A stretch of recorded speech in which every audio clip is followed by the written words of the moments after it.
ओम श्री परमात्मने नमः। श्री हरि चैनल पर सब ऋषि मुनियों के चरणों में मैं प्रणाम करता हूँ। सब संतजनों के चरणों में मैं प्रणाम करता हूँ। इस मेरी मातृभूमि के चरणों में मैं प्रणाम करता हूँ। सभी मेरे देशवासियों में प्यार भरा स्वागत करता हूँ। इस वीडियो को आप पूरा सुने, अंत तक सुने। इस वीडियो को सुनने वाले मेरे देश के हर कोने में घरों में बैठी माताओं के चरणों में मैं चरण स्पर्श करता हूँ। बहनों भाइयों को प्यार भरा नमस्कार। यह वीडियो श्री कृष्ण अर्जुन संवाद का है। जब महाभारत युद्ध में अर्जुन धर्म संकट में था, तनाव में था, चिंताओं से घिर गया था, कोई निर्णय नहीं ले पा रहा था, थर थर काँप रहा था, मुख सूखा जा रहा था, तब भगवान की शरण में गया।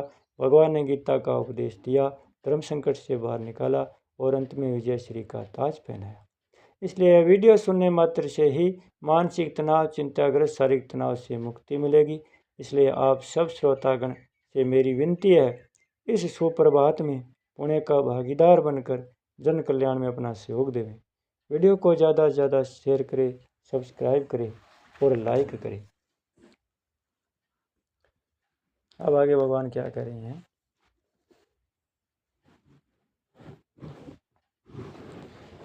अभ्यासे अपयसमरतो यसी मत करम प्रेमो भवै मदरवथमपि कर्माणि कुर्वन् सिद्धिमवाप्स्यसि। अगर तुम अभ्यास योग में भी अपने को असमर्थ पाता है तो मेरे लिए कर्म करने के परायण हो जा। मेरे लिए कर्मों को करता हुआ भी तुम सिद्धि को प्राप्त हो जाएगा। व्याख्या।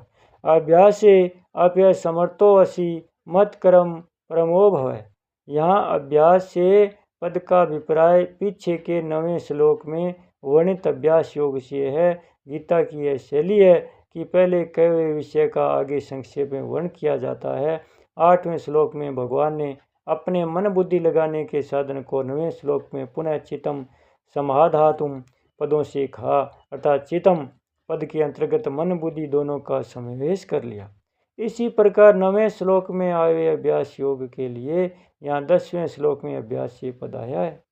भगवान कहते हैं कि अगर तुम पूर्व श्लोक में वर्णित अभ्यास योग में भी असमर्थ है तो केवल मेरे लिए संपूर्ण कर्म करने के परायण हो जा। तात्पर्य यह है कि संपूर्ण कर्मों वर्णा श्रम धर्मानुसार सारी शरीर निर्वाह और आजीविका संबंधी लौकिक एवं भजन त्याग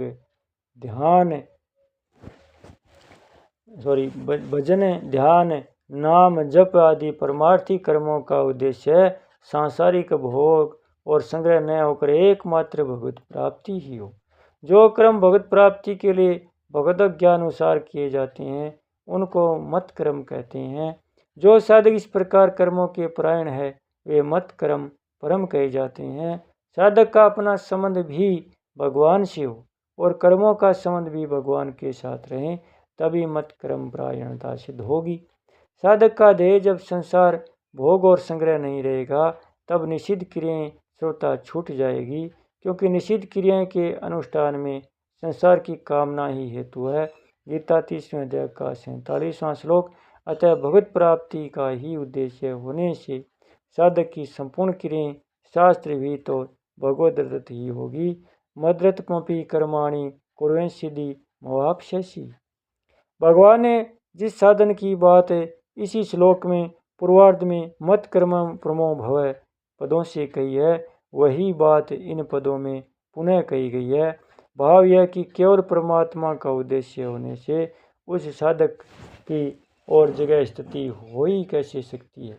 जिस प्रकार भगवान ने 8वें श्लोक में मन बुद्धि अपने में अर्पण करने के साधन को तथा 9वें श्लोक में अभ्यास योग के साधन को अपना प्राप्ति का स्वतंत्र साधन बताया, उसी प्रकार यहाँ भगवान मत कर्मो भव केवल मेरे लिए कर्म करने के परायण हो इस साधन को भी अपनी प्राप्ति का स्वतंत्र साधन बता रहे हैं। जैसे धन प्राप्ति के लिए व्यापार आदि कर्म करने वाले मनुष्य को ज्यों ज्यों धन प्राप्त होता है त्यों त्यों उसके मन में धन का लोभ और कर्म करने का उत्साह बढ़ता है। ऐसी साधक जब भगवान के लिए संपूर्ण कर्म करता है तब उसके मन में भी भगवत प्राप्ति की उत्कंठा और साधना करने का उत्साह बढ़ता रहता है। उत्कंठा तिरोह होने पर जब उसको भगवान का वियोग ऐसा ही हो जाता है, तब सर्वत्र परिपूर्ण भगवान उससे छिपे नहीं रहते। भगवान अपनी कृपा से उसको अपनी प्राप्ति कराए देते। यदि साधक का उद्देश्य भगवत प्राप्ति है और संपूर्ण क्रियाएं वह भगवान के लिए करता है, तो उसका अभिप्राय है कि उसने अपनी सारी समझ, सामग्री, सामर्थ्य और समय भगवत प्राप्ति के लिए लगा दिया। उसके सिवा वह और भी क्या कर सकता है। भगवान उस साधक से इससे अधिक अपेक्षा भी नहीं रखते, अतः उसे अपनी प्राप्ति करा देते हैं। इसका कारण यह कि भगवान की साधन विशेष से खरीदे नहीं जा सकते। भगवान के महत्व के सामने सृष्टि मात्र का महत्व भी कुछ नहीं है। फिर एक व्यक्ति के द्वारा अर्पित सीमित सामग्री और साधन से उनका मूल्य चुकाया ही कैसे जा सकता है। अतः अपनी प्राप्ति के लिए भगवान साधक में इतनी ही अपेक्षा रखते हैं कि वह अपनी पूरी योग्यता, सामर्थ्य आदि को मेरी प्राप्ति में लगा दे, अर्थात अपने पास बचाकर कुछ न रखे और इन योग्यता, सामर्थ्य आदि को अपना भी न समझे। परिशिष्ट भाव है कि अभ्यास की अपेक्षा क्रियाओं को भगवान के अर्पण करना सुगम है, कारण कि अभ्यास तो नया काम है जो करना पड़ता है, पर कर्म स्वत होते हैं, क्योंकि कर्म करने का स्वभाव पड़ा हुआ है। अपने लिए कर्म करने से मनुष्य बनता है। कर्मणा वदयते जंतु, इसलिए कर्मों को भगवान के अर्पण करने से मनुष्य सुगमता पूर्वक भगवान को प्राप्त हो जाता है। गीता 9वें अध्याय का 27वां 28वां श्लोक। मद्रतमपि पद का तात्पर्य आरंभ से भगवान के लिए ही कर्म किए जाए। बोलिए श्री कृष्णचंद्र भगवान की जय हो। भक्त और भगवान की